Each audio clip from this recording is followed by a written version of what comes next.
We're ready. Commissioner Bernal, welcome. Ya estamos live. Thank you. I'd like a clean screen. Yes. So, thank you very much, everyone, for being here. We are just about to proceed with the third hearing of the 187th period of sessions of the Inter-American Commission of Human Rights. And I say good afternoon to all of you. I hope you had a good lunch, but not too much that will send you off to sleep, because we want you wide awake for this hearing. This hearing is entitled Human Rights Situation of the Wet'suwet'en Nation, Indigenous Peoples in Canada. And it was requested by the Wet'suwet'en Nation and Amnesty International. Please forgive me if I pronounce it very badly. My name is Margaret May Macaulay, and I'm presently the president of the Inter-American Commission of Human Rights and the country rapporteur for the esteemed state of Canada. I am joined in this panel of the commissioners by the first vice president and the rapporteur for the rights of Indigenous people, my sister, Commissioner Esmeralda Arosemena de Trotino, and my brother commissioners Joel Hernandez and Carlos Bernal. And also with by the executive secretary, Tanya Renou, and the assistant executive secretary for monitoring, Maria Claudia Polido, and the special rapporteur on economic, social, and cultural and environmental rights, Soledad Garcia Munoz, and the special rapporteur for freedom of expression, Pedro Vaca, and also by a number of members of the Secretariat of the Inter-American Commission of Human Rights. This hearing was requested by the, I lost my space, was requested by, by the organization for the Wet'suwet'en Indigenous Peoples of the province of British Columbia, and as I say, Amnesty International. And I greet you all, and including our esteemed ambassador of Canada, Hugh Adzett, who is well known to all of us in the commission. We are hoping to complete this hearing in the predicated time. So let me inform you of the distribution of time among all participants. Civil society will have 20 minutes as the requesters. The state will have 20 minutes to respond to the requesters' comments, and the Inter-American Commission panel also 20 minutes. Thereon after, the civil society will have 12 minutes to reply, hopefully, if we are in time, to the comments made, and the state will also have 12 minutes to reply. And the Inter-American Commission panel, 6 minutes to close. I should say that I also send our warmest greetings to all those here present and to those who are also present online, watching and witnessing the proceedings. Let me, for their information, just mention the objective. It is for civil society to submit information on the construction of a gas pipeline in ancestral territories of the Wet'suwet'en Indigenous people, in violation of the rights of consultation and consent of the ancestral authorities, and the criminalization of their opposition to this project. With that, I invite civil society to commence with their comments and take the floor. Thank you. Thank you very much. Good afternoon, distinguished commissioners, Ambassador Adsett, and anyone else who's joining us this afternoon. I am joining you from the unceded territory of the Algonquin and Anishinaabe people in Ottawa. And on behalf of our delegation today, I wish to thank the Inter-American Commission for your timely attention to the severe violation of Indigenous rights in Canada. My name is Kati Nivyabandi, and I serve as the Secretary General of Amnesty International Canadian English-speaking section.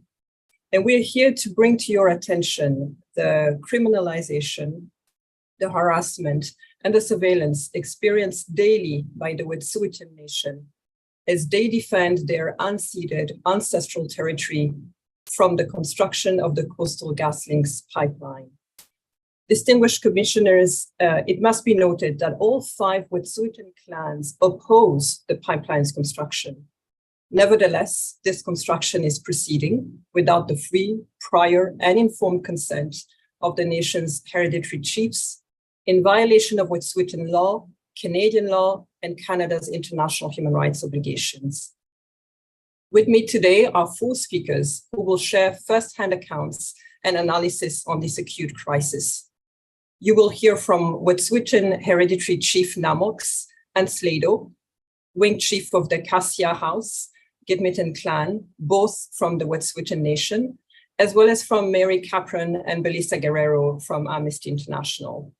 And I will now give the floor to Mary Capron, who will start by detailing for you how the violence, surveillance, and criminalization experienced by the Wet'suwet'en Nation infringes on their human rights. Thank you for your attention. Distinguished commissioners, the Wet'suwet'en Nation face acts of violence, surveillance, and harassment from state authorities, the pipeline company, and the company's private security firm on a daily basis. The Wet'suwet'en have never sold nor surrendered their title to their territory. They are protecting their land against the construction of the Coastal GasLink pipeline. If construction is completed, the pipeline will divide Wet'suwet'en territory into 2. The Wet'suwet'en hereditary chiefs are the authorities of the nation according to Wet'suwet'en law and as affirmed by the Supreme Court of Canada's Delgamuukw-Gisdaywa decision. The hereditary chiefs opposed the construction of the pipeline on behalf of the nation. They proposed an alternate route for the pipeline. However, the company rejected it. The hereditary chiefs made their opposition known to the company and to the government of British Columbia. However, instead of accepting this, the company and the provincial government entered into benefit agreements with the Wet'suwet'en Indian Act band councils, even though these councils are not the authorities of the Wet'suwet'en Nation. The Wet'suwet'en hereditary chiefs have called for a stop work order on the pipeline and have issued eviction notices to the pipeline company. Nevertheless, pipeline construction is proceeding without the nation's free, prior, and informed consent. Construction of the pipeline seriously degrades Wet'suwet'en jurisdiction and the nation's control over its territory. In December 2019, the British Columbia Supreme Court granted the pipeline company an injunction. This injunction prevents anyone from blockading the road to stop pipeline construction in Wet'suwet'en territory. The injunction includes enforcement provisions, meaning that Wet'suwet'en land defenders can be arrested for approaching pipeline construction sites and blockading the road, even though these sites are located on the nation's unceded territory. Operating under the injunction, the governments of Canada and British Columbia and the pipeline company have harassed, forcibly removed, and criminalized Wet'suwet'en land defenders. In 3 large-scale police raids, over 70 land defenders were arrested and detained. During these raids, the Royal Canadian Mounted Police were equipped with military assault weapons, helicopters, and dog units. They operated together with the pipeline company security to destroy buildings and desecrate ceremonial Indigenous spaces. Arbitrary arrests and detentions of Wet'suwet'en people and land defenders continue on a regular basis, targeting the Gidimt'en checkpoint. In July 2022, the British Columbia government decided to prosecute land defenders with criminal charges for allegedly defying the injunction. Various Wet'suwet'en land defenders will stand trial later this year. They may be incarcerated if found guilty. The Wet'suwet'en have filed a lawsuit against the Royal Canadian Mounted Police, the pipeline company, and its private security for harassment, intimidation, and collusion. We regret that Canada has not signed the American Declaration on the Rights of Indigenous Peoples. At the same time, while both Canada and British Columbia have passed legislation to implement the United Nations Declaration on the Rights of Indigenous Peoples, this has not benefited the Wet'suwet'en Nation in any significant way. Further, the United Nations Committee on the Elimination of Racial Discrimination has made recommendations to Canada on 3 separate occasions regarding the situation of the Wet'suwet'en Nation. However, Canada has not responded with any concrete actions that it has taken to remedy the situation. Canada continues to incorrectly interpret the free, prior, and informed consent principle and the duty to consult. We recall that states must have consent as the objective of consultation. States must also ensure that no decisions directly relating to the rights of Indigenous peoples are taken without their informed consent. I give the floor to Slato. My name is Slato Molly Wickham of the Gidimt'en clan. I'm a mother of 3 young children and live on the territory affected by the Coastal GasLink pipeline, or CGL. I'm the spokesperson for the Gidimt'en checkpoint, which is a reoccupation of an ancient village site. I moved to the territory 12 years ago so I could raise my children according to our laws and way of life on the land. Before Coastal GasLink started construction, our home was a place where we felt free to be Wet'suwet'en and could heal from generations of genocide. Now it is threatened, and we are under threat for simply existing there. Instead of being a safe haven, my home is now surrounded by security cameras and gates, and our village site requires 24-hour watch.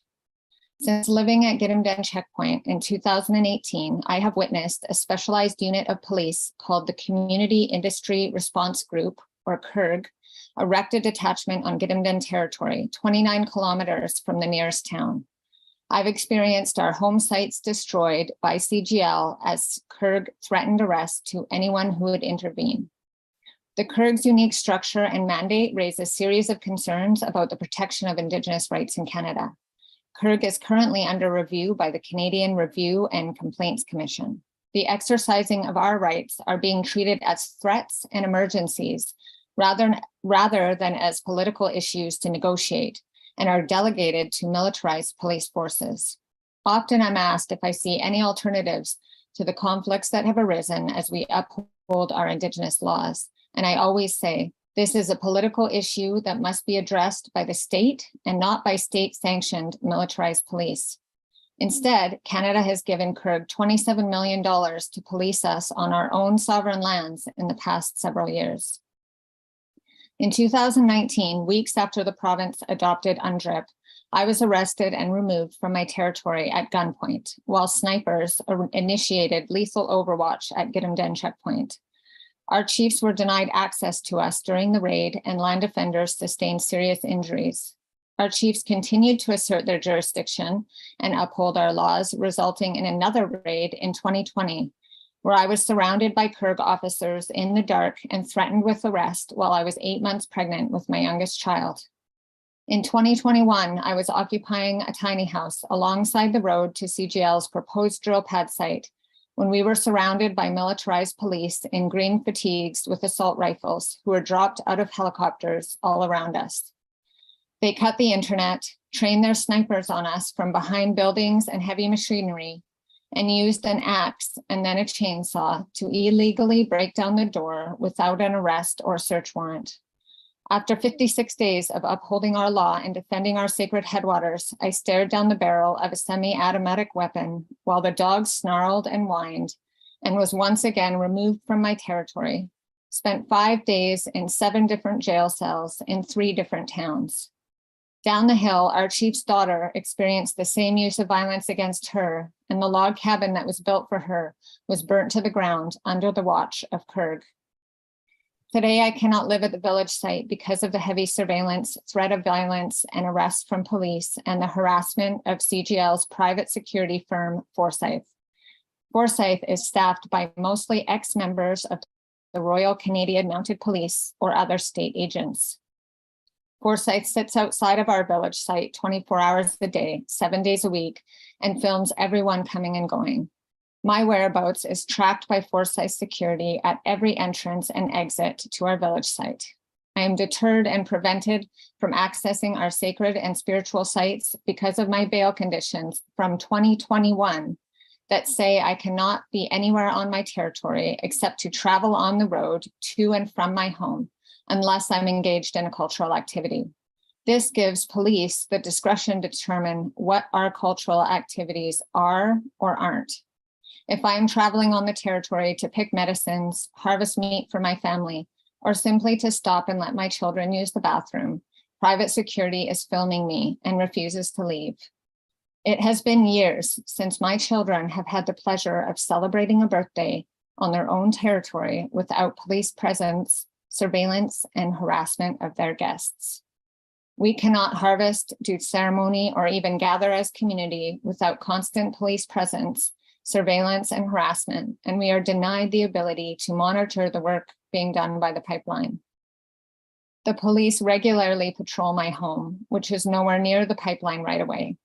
I wake up some mornings and they're sitting in my driveway. Our elders are scared to access the territory, and our people fear police repression and criminalization.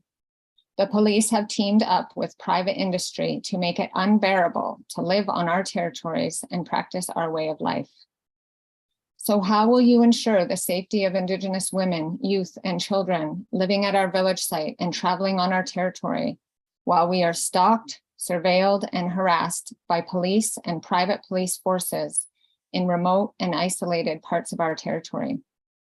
For all of the millions of dollars that Canada is dedicating to the root causes of violence against Indigenous women, we have had the lead investigator of EPANA, the body responsible for investigating murdered and missing women along Highway 16, also known as the Highway of Tears, harass and threaten Wet'suwet'en women with arrest during ceremony. Our women have been threatened with violence by pipeline workers and police on the territory and in our surrounding communities. As Indigenous women, we have to endure the risk of arrest at any time in our homes and on the territory. What steps will you take to lower the risk of violence against Indigenous women who are already surrounded by industrial man camps along the Highway of Tears, while we are further dehumanized by police in front of these same workers when we are arrested and thrown in jail at gunpoint by industry's very own police force? We have endured years of violent raids and removal after generations of genocide. They use these tactics because they are tried and true to repress Indigenous people around the world.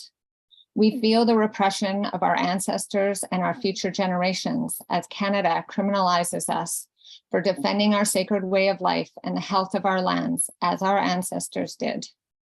What am I supposed to tell my children as I face jail time for living out our laws and securing their futures?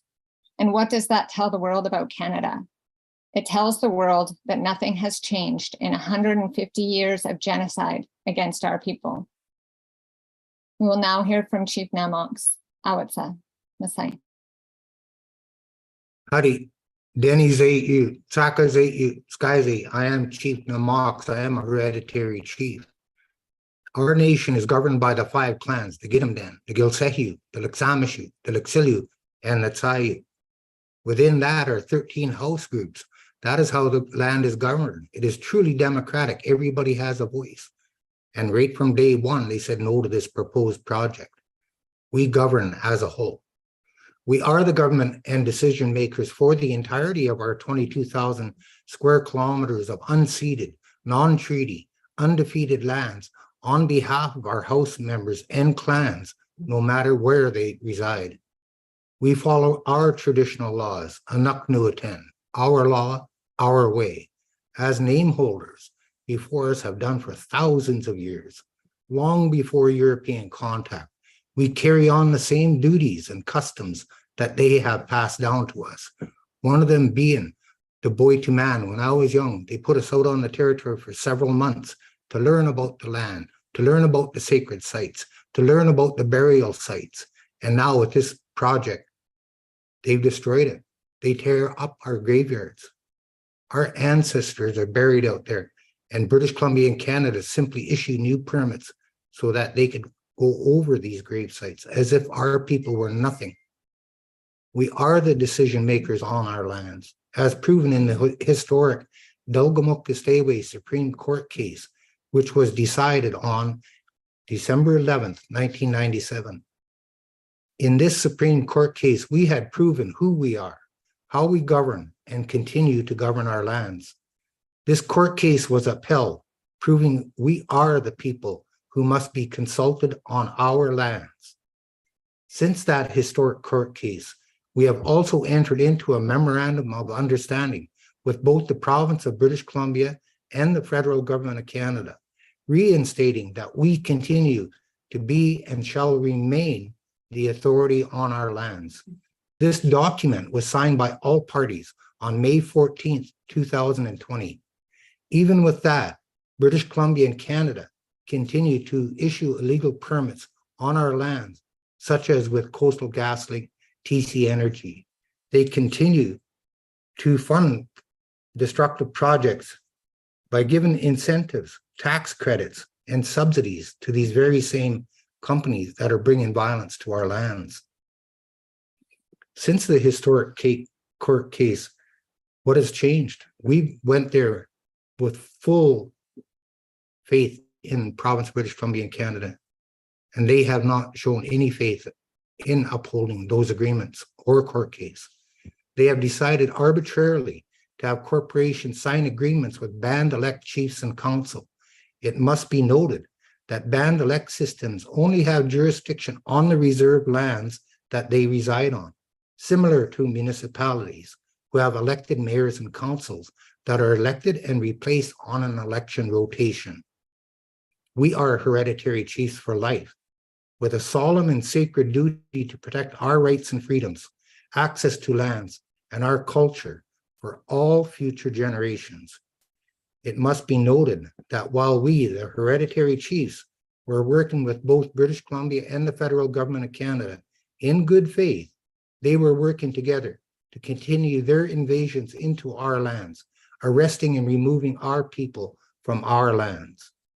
An example of this is while we were planning our next session together, we were notified of more Royal Canadian Mounted Police and their community industry response group, as well as the mercenary forces of the proposed pipeline coming into our lands by air and by land, as directed by both levels of government.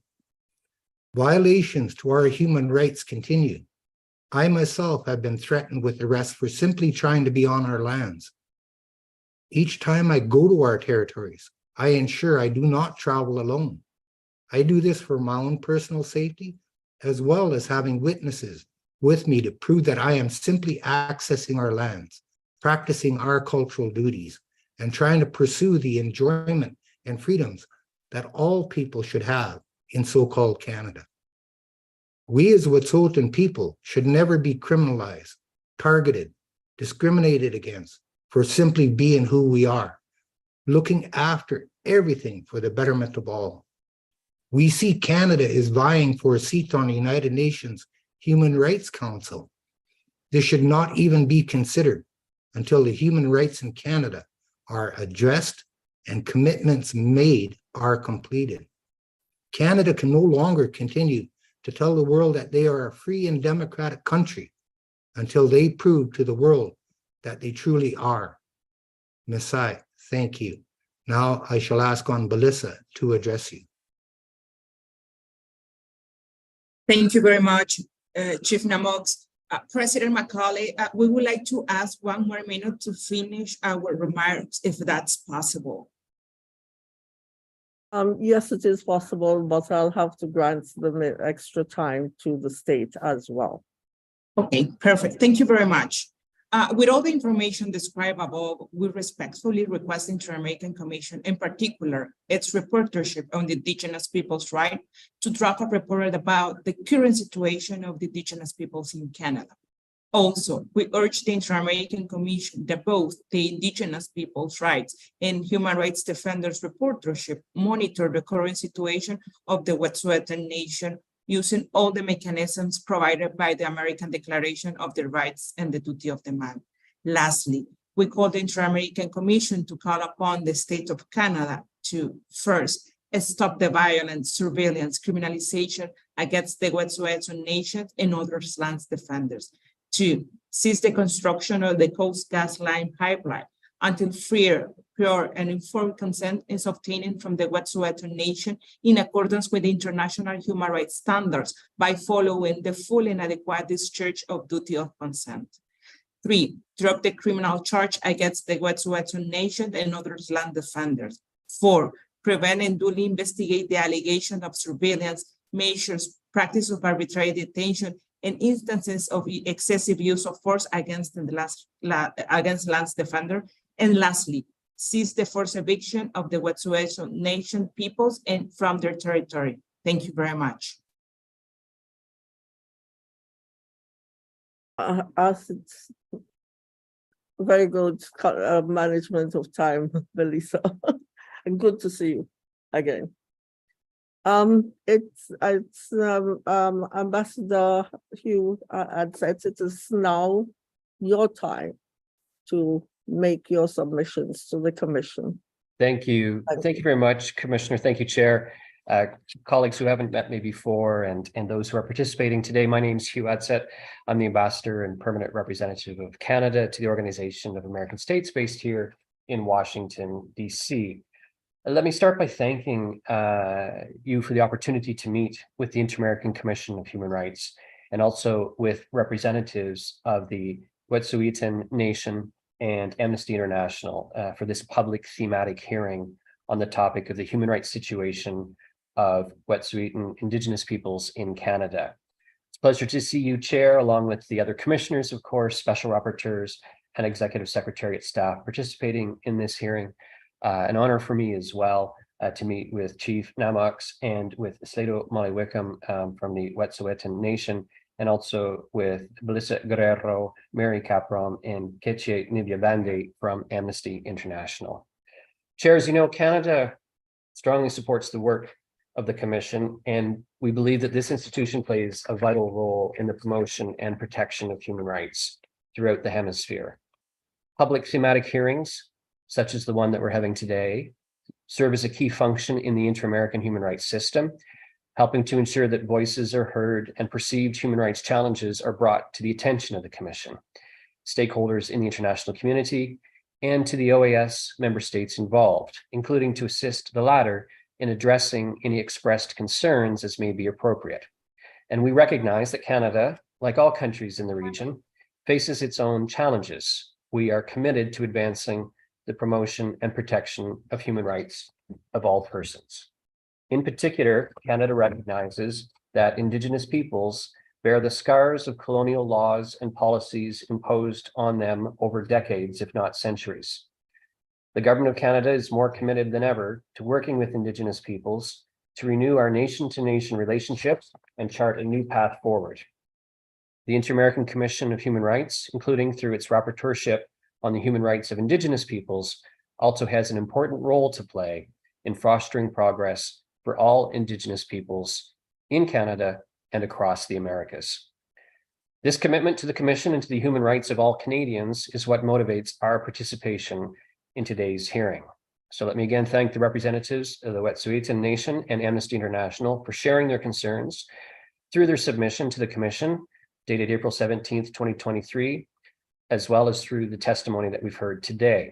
And also thank them for inviting the Government of Canada to be part of today's hearing. As the submission reads on page 4, and I quote, to learn about the measures needing to be taken to protect and guarantee the human rights of the Wet'suwet'en Nation. Commission itself is to be commended for convening this hearing and providing an opportunity for all parties to be heard in a non-adversarial setting and in a spirit of collaboration and understanding. We're currently analyzing the submission that was jointly filed by the Wet'suwet'en Nation and Amnesty International. As the representative of the Government of Canada, I welcome the opportunity to hear the comments made here today, which may provide additional elements and greater context to inform our review. I'm not, however, in a position to address any particular claim or observation. The issues raised in the submission are highly complex, and the Government of Canada is still in the process of consulting the multiple jurisdictions and stakeholders, including the provincial authorities with an interest in these proceedings. My goal in participating here today is primarily to gain a better understanding of the petitioner's concerns and also to provide some general initial context that may help inform the Commission's own analysis. There's also ongoing litigation in Canada in relation to some of the issues raised in the submission. The Government of Canada may provide additional information and context from the official perspective in writing to the Commission in due course.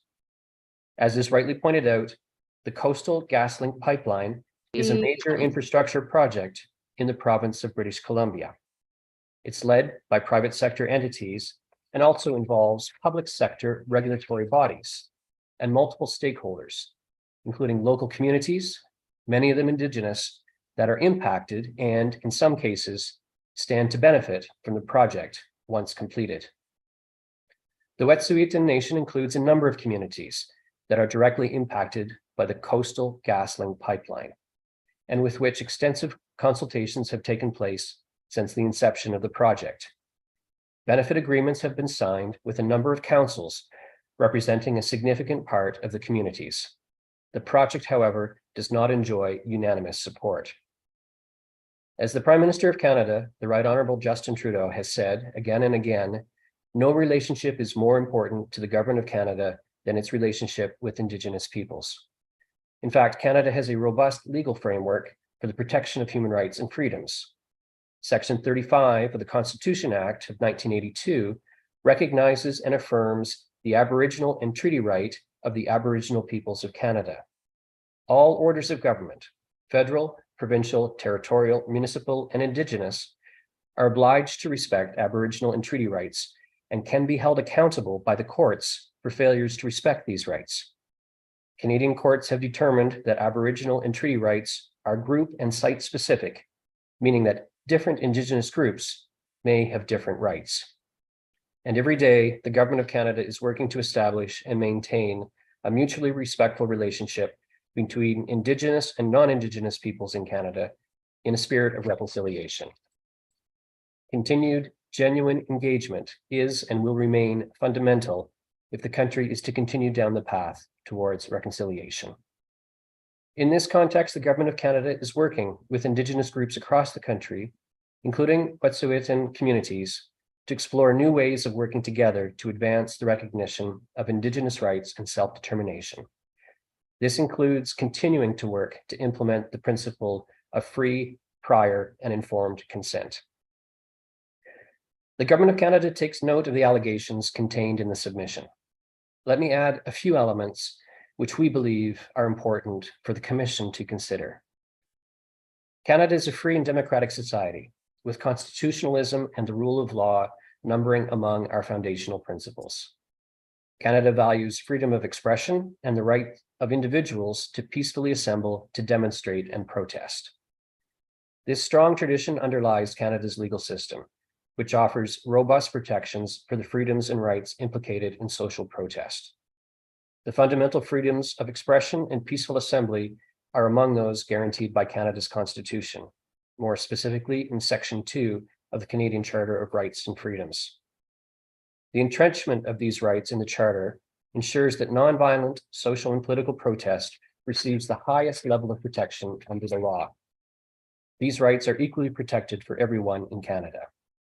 No government or state actor may limit the exercise of the fundamental freedoms of expression and peaceful assembly unless the limit is prescribed by law and demonstrably justifiable in a free and democratic society. The fundamental freedom of peaceful assembly and freedom of expression are subject to reasonable limits in recognition of the pressing and substantial objectives of protecting the rights of others and preserving peace, public order, and security. It's further been established by Canada's Supreme Court that freedom of expression does not extend to acts or threats of violence, nor does it protect the destruction of property, assaults, or other forms of unlawful conduct. Chair, with those remarks, let me thank you for the opportunity today to provide, in a spirit of constructive dialogue, elements of context that the Commission may find useful as it considers the complex issues raised by the petitioners. And once again, I want to thank the Commission and the petitioner for inviting the Government of Canada to participate in this hearing, which we hope will allow all parties to gain a better understanding of the issues at hand.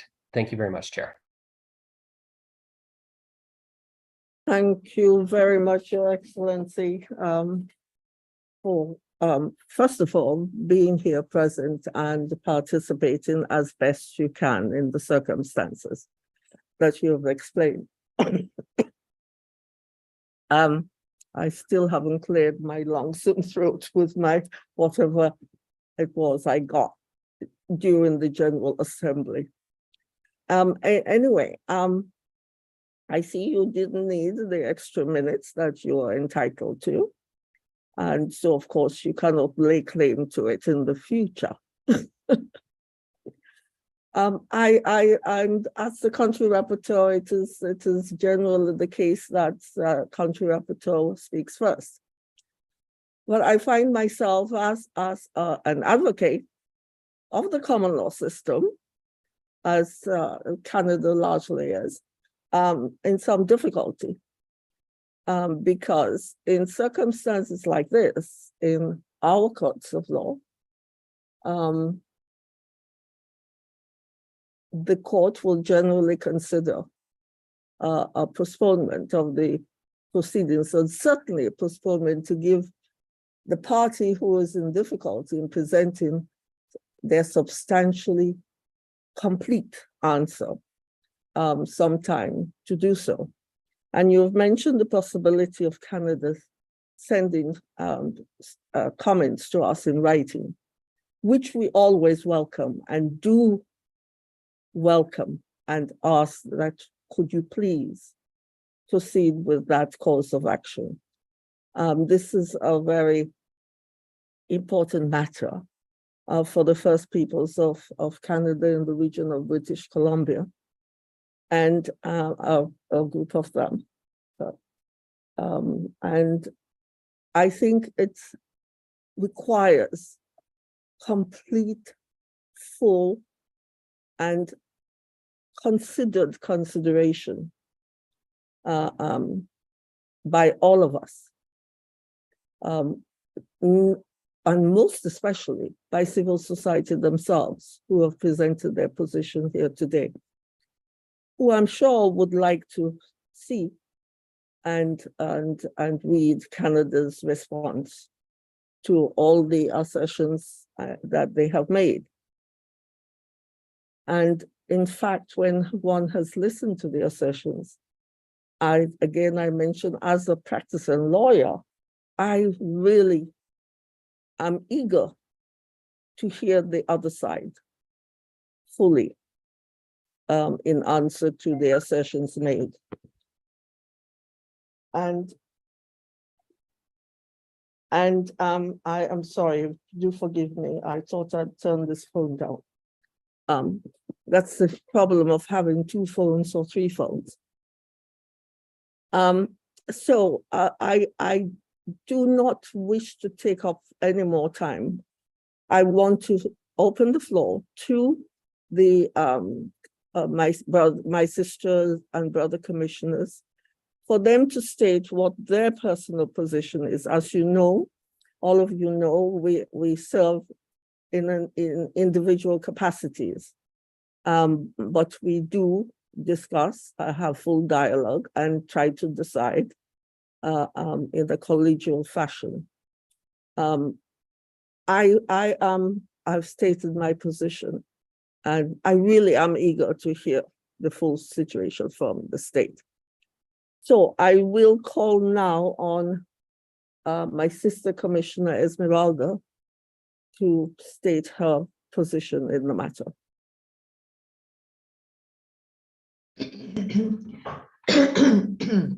Gracias, Presidenta. Un saludo para todos y todas, a la representación del Estado, un saludo muy especial, pero como decimos ya somos muy conocidos. Y bueno, a la representación de los pueblos, me cuesta decir el nombre y por eso prefiero no mencionarlo y no equivocarme, pero después de escucharles los testimonios, yo quisiera tener como relatora para los derechos de los pueblos indígenas tres aspectos que quisiera ver si los podemos escuchar de parte de sociedad civil igual del Estado. Hay un reconocimiento por parte de la Corte Suprema de los derechos de los pueblos indígenas. Pero por otro lado, hay otra decisión de la Corte, no sé, tiene que ser otra Corte, en la que se les impide precisamente ir a los lugares donde se está desarrollando el proyecto. ¿Cómo técnicamente, jurídicamente, eso puede estar sucediendo? Porque por un lado hay una posición de corte reconociendo derechos de los pueblos indígenas y otra que efectivamente no solo se les niega, se les impide precisamente cualquier tipo de acción. Entonces viene el otro punto.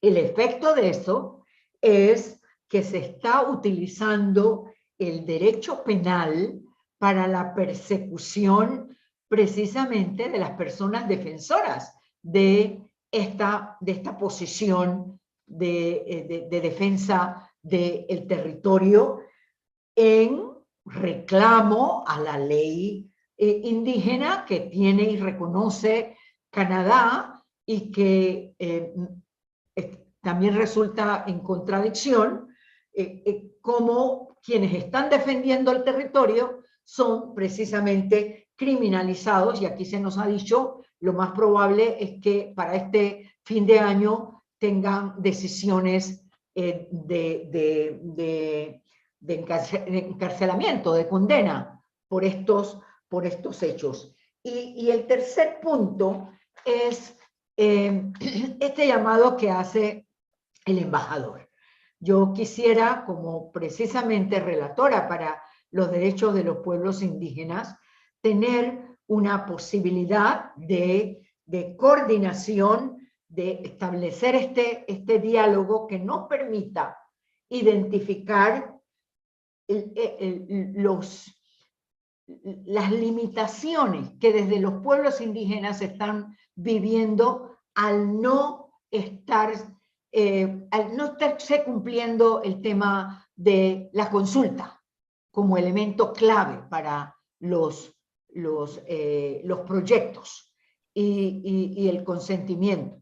Aquí se nos ha dicho, el jefe Namops ha señalado que esos jefes hereditarios están opuestos al proyecto y que nunca han sido escuchados. Entonces, me gustaría si de alguna forma, desde la Comisión Interamericana, la relatoría puede servir de un medio un puente de comunicación para establecer, para hacer esa evaluación de los mismos puntos en los que el embajador plantea una posibilidad de conocer la situación y buscar las respuestas.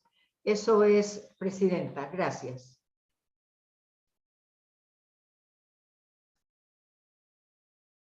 Thank you, my sister Esmeralda. Very good points from the rapporteur on Indigenous people. Thanks for your intervention.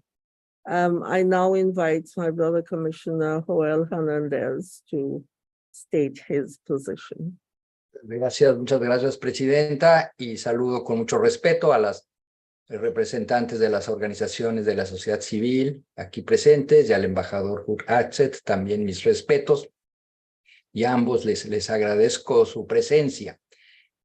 A mí me parece que esta es una audiencia muy importante y realmente celebro su realización.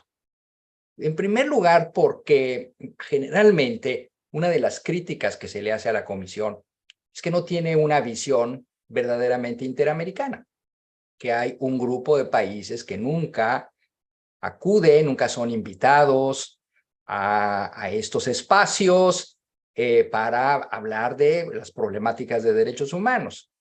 Y reitero, y lo dijo el embajador Atzet en su intervención, no son espacios adversariales, no son espacios contenciosos, no se derivan responsabilidades internacionales de estos espacios, simplemente son espacios de diálogo, de suma utilidad para que la Comisión conozca la situación de derechos humanos de un país, pero también de suma utilidad para establecer puentes de comunicación, como el que la comisionada Arosemena acaba de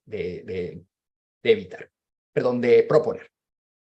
También me parece que es muy importante porque esto nos demuestra algo que constantemente vemos en la Comisión. Absolutamente todos los países tienen retos de derechos humanos. Y a mí lo que me llama siempre la atención en la Comisión es el hecho de que es muy importante la cooperación del Estado. Más allá de las problemáticas, más allá de los retos, la participación de los países en estos espacios es siempre muy apreciada y muy reconocida. Sobre todo cuando en las audiencias participan funcionarios, funcionarias del Estado que pueden brindar respuestas a muchas de las interrogantes que se plantean. Y aquí se han planteado interrogantes muy concretas. Agradezco yo al embajador Atzet su amable ofrecimiento de mandar información adicional sobre este tema. Reconozco que es un tema complejo. Y en ese sentido, yo lo que quisiera pedirle al embajador Atzet es que en su respuesta pudiera compartir con la comisión cómo se protege legalmente en Canadá el principio de consulta previa, libre e informada a los pueblos indígenas. Aquí ya se mencionó que Canadá no es signatario de la Declaración Americana de los Derechos de los Pueblos Indígenas. En una mirada rápida que hice a la página de internet de la OIT, veo que Canadá no es parte del convenio 169. Y hoy es un principio bien afianzado en el derecho internacional, el de la consulta o el consentimiento previo, libre e informado para la realización de proyectos que afectan a los pueblos indígenas. Entonces, creo que aquí el meollo en este tema es precisamente la ausencia de tal consulta. Nos ayudaría muchísimo, embajador Atzet, para la comisión conocer cómo se incorpora ese principio en la legislación o en el derecho canadiense. Muchas gracias.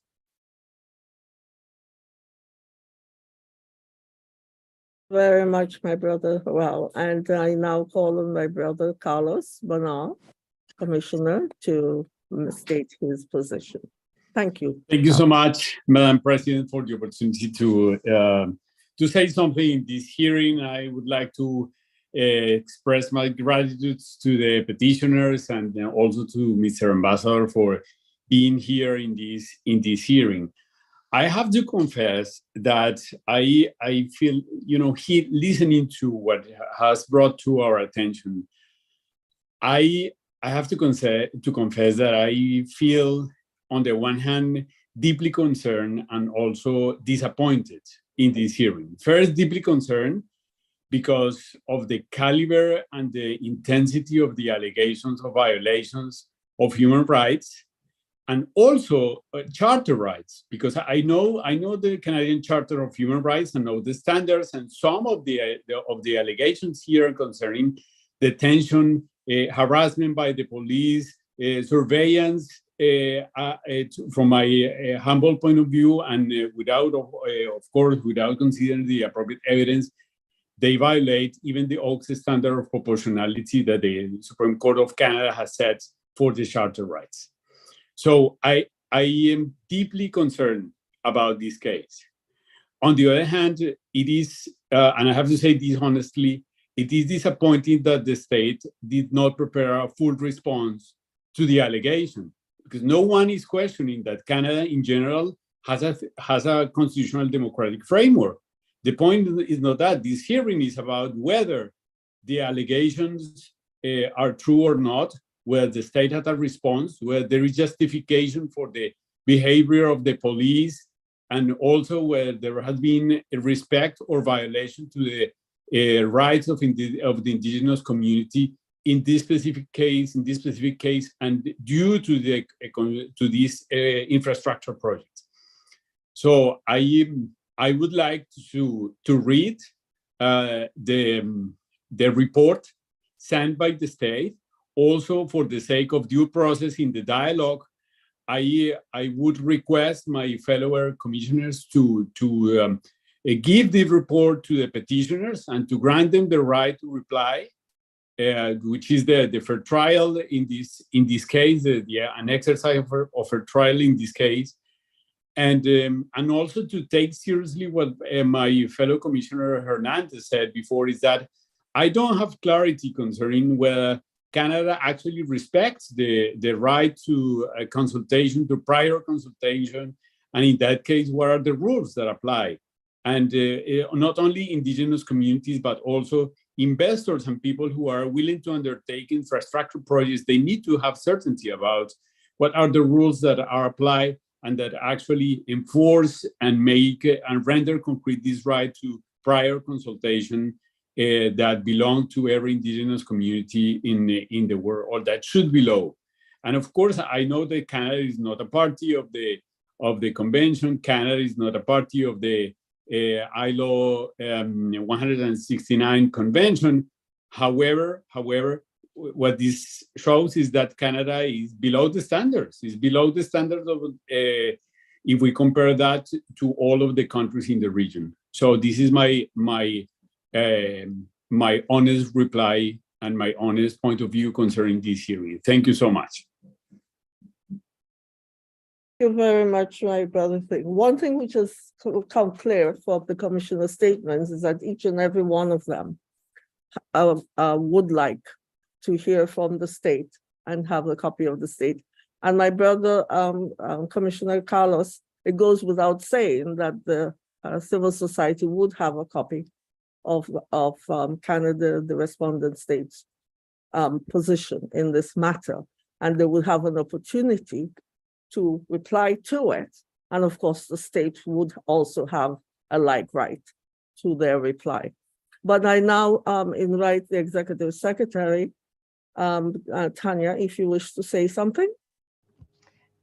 Thank you, Madam President. And Tanya, before you start, if you consider any procedural step which we could use in order to advance this continuing dialogue, albeit from the state in writing, so that we can come to a full and fulsome information and receipt of information and understanding of the state's position and the civil society. Thank you. Go on. Thank you, Madam President. And I greet Ambassador Hugh Atzett and all the members of Amnesty International and also of the indigenous communities.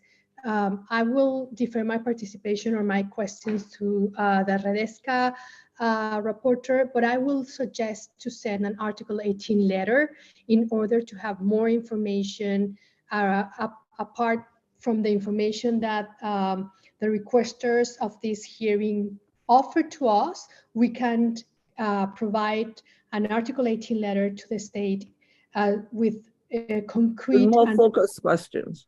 In-depth questions. That's right, Madam President. That's the proposal that I may suggest. Thank you. Okay. Maria Claudia, anything? No?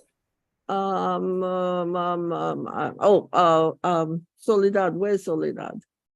Oh, there you are. Acá estoy, señora presidenta. Muchas gracias. sumarme a las preocupaciones expresadas por los comisionados y a los saludos a la sociedad civil, como al Estado de Canadá también representado en esta audiencia. Quería dejar constancia de que en el informe 2022 de la Relatoría Especial sobre los DESCA, precisamente pusimos el foco en este tema y expresamos nuestra preocupación por la falta de consentimiento previo, libre e informado de los líderes de la comunidad Wet'suwet'en. También por cómo este proyecto se realizaría bajo el Wedingwa, el río Maurice, una de las últimas fuentes limpias de agua potable que queda en el territorio. Y en ese sentido pusimos este tema en el marco de nuestro análisis sobre Business and Human Rights, empresas y derechos humanos en Canadá. Al hilo de esto, yo quisiera preguntar de qué manera se están teniendo en cuenta los estándares internacionales e interamericanos sobre empresas y derechos humanos en el marco de esta situación. Por supuesto, ponernos a disposición para que sean tomados debidamente en cuenta y preguntar al Estado, como a la sociedad civil, si existe una evaluación del impacto social y ambiental de la construcción de este gasoducto, si se han tomado en cuenta estos estándares sobre empresas y derechos humanos y también de qué manera se están tomando en cuenta los impactos que el gasoducto y este tipo de medidas pueden causar en la generación de gases de efecto invernaderos desde Canadá. Sabemos que los pueblos indígenas tienen un rol fundamental para el combate del cambio climático y también quisiera traer a la audiencia ese tema y escuchar de ambas partes sus reflexiones al respecto. Muchísimas gracias. Thank you. I have to say with a bit red in the face that we've exceeded our time, the Commission, the only party to do so today. But I am aware that we have Special Rapporteur Vaca. Do you wish some time, Special Rapporteur? No? Now that is unusual for you. Thank you very much.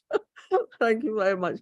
I now I'll call upon the states. I wouldn't add anything to what I say. I just live in expectation of what has been promised and what we will do. So I now invite the state, civil society, to make their comments, additional comments as they wish. 12 minutes, I believe.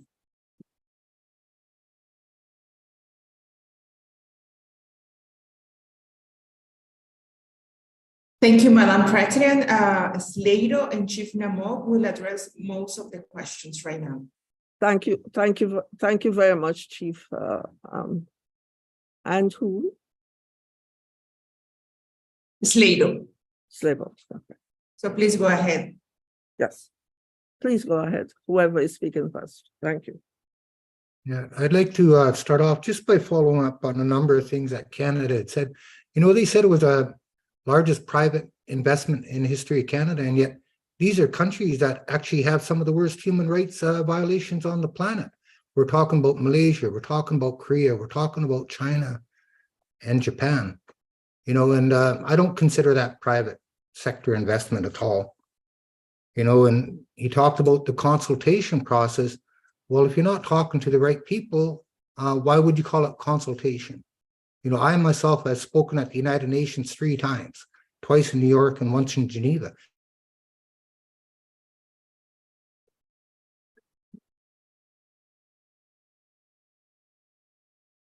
Oh, Chief was frozen.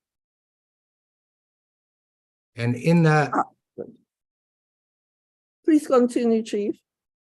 Yeah, I just wanted to remind everybody that we are a nation. We're not a community. You know, you spoke of communities that signed on. Well, they don't have the proper right to be consulted. You know, it is a nation. It is the Wet'suwet'en. You know, the bans, the reserve system was created to remove our people from the land.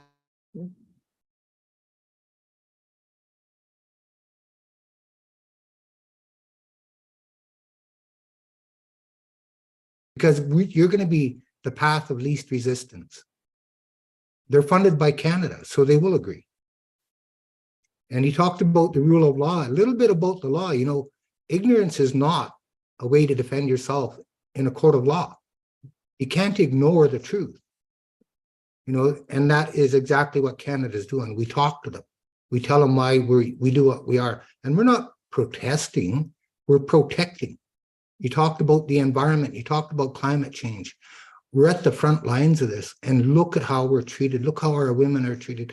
Look at how our future generations are treated for doing the right thing at the right time, which is fighting for this entire planet. And yet we're criminalized, removed from our lands, put in jail. Where are these rights that Canada talks about when our people are incarcerated at the rates they are? When we talk about how and why we do what we do, it's not complex at all. It is very simple. It is the simple of the land. It is what this planet needs. Our laws follow what the earth needs. We don't tell the earth what to do. This planet will do fine without us. It is us that is damaging it. And this is why we step forward and put ourselves at the forefront of this. And this is why Canada is trying so hard to ignore us. We talk to the world because Canada won't listen. When we talk about respect in our language, it's called Wagoose. The earth needs the respect she deserves, and we're showing it to her. And yet it is our people that are losing all sense of wanting and knowing that we belong to the land. That land does not, we never said our land ever, like in a private sentence or in any way. That land is there to be protected by us, the very first peoples of the land. That is our law. That is our duty. And that is what we're doing. And yet, because of financial institutions, corporations, the human rights of this country are going downhill. I don't understand how a so-called democracy can be run by an industry and finances. That is not democracy in my mind. I'm a very humble person, but I will say that very blatantly, that this country is losing its democracy, its freedoms, its rights, its humanity. We often say that money doesn't have a conscience. It doesn't have a heart. And Canada is proving it to the Wet'suwet'en and all Indigenous people of this country by continuing to do what they do. I would like to pass it on to Slato, if I could, please. Thank you. Thank you. Thank you very much, Chief. Yes, please go on, sir. Okay. Thank you so much for all of your comments. I really appreciate the opportunity to respond. And I'd like to respond to a couple of the comments specifically about, the discrepancy between the Supreme Court decision that recognized Wet'suwet'en hereditary chiefs as the title holders, that we have never extinguished our title, that we have never signed treaties on our territory. And that's a 1997 Supreme Court of Canada decision that was made. Shortly after that, it's through Freedom of Information, we found out that Canada and the province and other state arms of the state were meeting to discuss how to deal with the fact that we did receive, recognition of our title and how to repress the Wet'suwet'en people. And so the injunction that was given, I just want to give a bit of background on the injunction that was given by Justice Church in a lower court than the Supreme Court Delgamuukw Stay Away decision.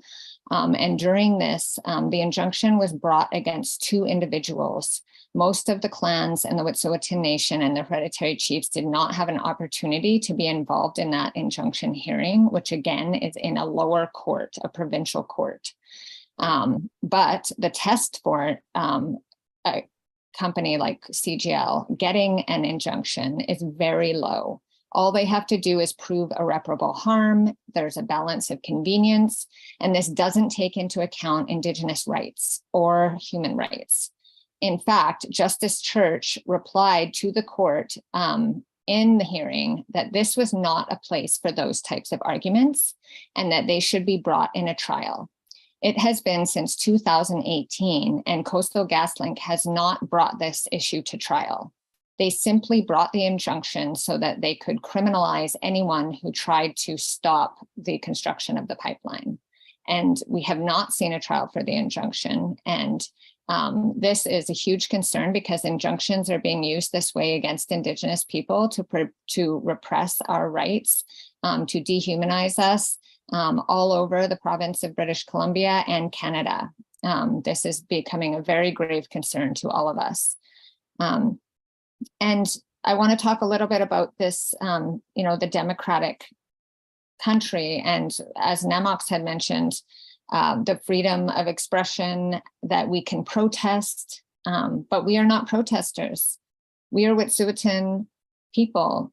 We have our own valid and recognized laws, even recognized. Our body of laws in the Delgamuukw-Gisdewe court case was recognized by the Supreme Court of Canada, that our hereditary clan system was complex and that we have laws in order to manage our lands, in order to manage our people, and that we have trespass laws. We have laws against trespass into our territories.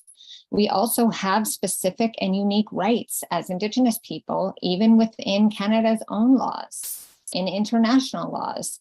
So we cannot be lumped in to, protesters as if we were any other Canadian citizen acting under Canada.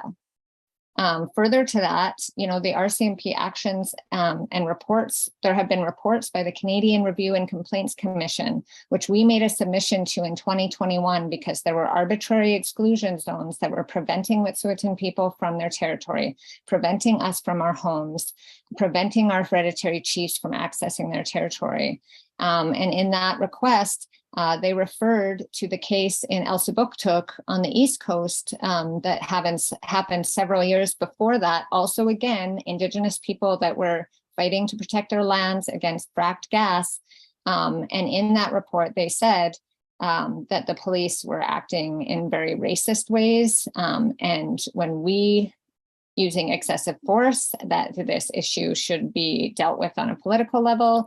And one of the responses was that, well, we don't need to do an investigation into the RCMP because we already know all of the ways they are behaving and in racist ways and violating human rights and violating charter rights and violating Indigenous rights. So we already made recommendations to them. None of those recommendations have been implemented. They have proven to be a danger to Indigenous women. The police and private security are a danger to Indigenous women. There are multiple billions of dollars in class action lawsuits against the police in Canada for their racist and sexualized violence against Indigenous women. I've had officers, and this is all documented and recorded, saying when the raids are happening, I want Molly. They are specifically targeting me and coming after me. When I was arrested in 2021 and we were driven in the back of a police car down the road past our village site, the officer said to us, 3 women, Indigenous women in the back of the police car, take a good look, ladies. This is the last time you're ever going to see it. But we didn't know what that meant. Is this the last time we're ever going to be on our territory? Are they going to burn our village site down again? Those are the kinds of behaviors that the police are bringing to our territory. That's the racism. They compared us to orcs from Lord of the Rings during the arrests. And Canada has a crisis of Indigenous people, especially Indigenous women. We are overrepresented in prisons in Canada by, in 50% of Indigenous women are filling up our jail cells. And we cannot deal with Canada down the barrel of a gun. We have been trying for years. We have been trying to negotiate. Our hereditary chiefs have worked tirelessly. There is no reason that this should not have a full response because this is not news to them. We have requested meetings with Trudeau. We have requested meetings with all levels of government on an ongoing basis. And frankly, we cannot negotiate looking down the barrel of a gun when we are constantly under threat of violence. Luckily, to date, we had nobody's been murdered on our territory, but we never know when that's going to happen. And so we need real action to be taken. And I thank you so much for the time, Alexa. Thank you so much for that submission. I now hand over the floor to Your Excellency, Ambassador Hastet, please.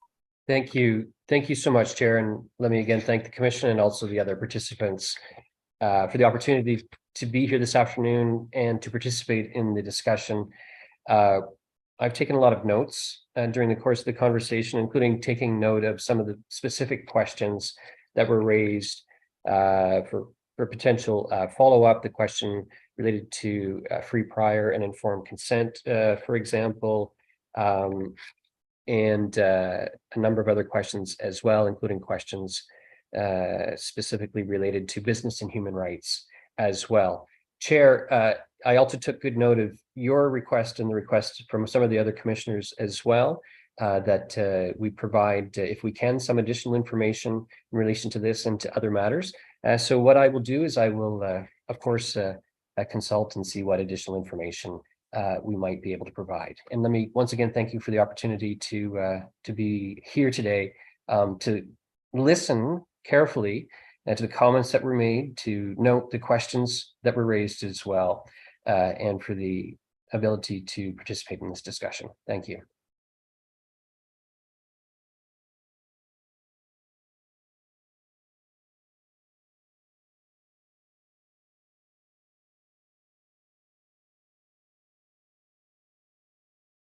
Maria, for points, because it was on and I turned it off. Thank you so much. It's for me now to close this hearing. But before I do so, I just want to make a comment based on what Sergio said, part of your reply just now. Please remember that our rapporteur on the rights of Indigenous people, as Commissioner Esmeralda, First Vice President, has put on the floor, that the commission, she and the rest of the commissioners can play the part of mediator in a dialogue, discourse between yourselves and the state. That is one mechanism which is open to the floor. And then the secretary, our executive secretary mentioned sending an Article 18 letter to the state in which we will ask specific questions of the state. But this is not other than, it's in addition to the state's intent to send a written statement to us, which we'll of course share with you all in civil society. Well, I just wanted to add to our request this thing is because I am a little bit puzzled. As a common law lawyer, I'm puzzled. And I asked the state, are there no laws in British Columbia to protect the right of persons, citizens, groups of people, tribal peoples, to protect their properties, both real and personal, in British Columbia? Because I believe that we all have the right to protect our properties. And a question for civil society: did you appeal from this grant of the injunction by the lower court, the latter injunction by the lower court, which was granted by Justice, whatever his name is? Or is there no cause of appeal from that court when it grants injunctions? Because if that is so, that would be a failure of the access to justice within that state. So perhaps Ambassador, you can direct, if the state can direct its mind to that, because I find it rather puzzling that that injunction seemed to have been left to stand. And remember, I'm saying this, Ambassador, as this is not a litigious matter. that civil society can always ask from the commission assistance in a technical fashion on how to move forward in any particular matter or problem. So, and this is also open to the state of Canada. So that is open to both sides. And we really would love to resolve this matter by moving forward so that neither side would feel aggrieved about rights being violated or rights being claimed by one side, which that side doesn't consider as appropriate. But we ought to have true dialogue in this matter. And so we look forward to having more facts on which we could chew and consider the matter, all of us. And with that, I thank all of you for being here. And I thank Ambassador Azet for being here on his own and fighting the good fight on behalf of his state. And thank you, civil society, as usual. You present a very strong and clear case, but there are things that you could also add and expand upon. So I thank you very, very much. And I thank all those who are online and have listened to this hearing. And we hope to resolve this matter one way or the other before Esmeralda and I are any much older, and hopefully before the end of this year, before the 31st of December, definitely. So thank you very much, all of you. Thank Goodbye. you. Thank you. I'm sorry, Commissioner.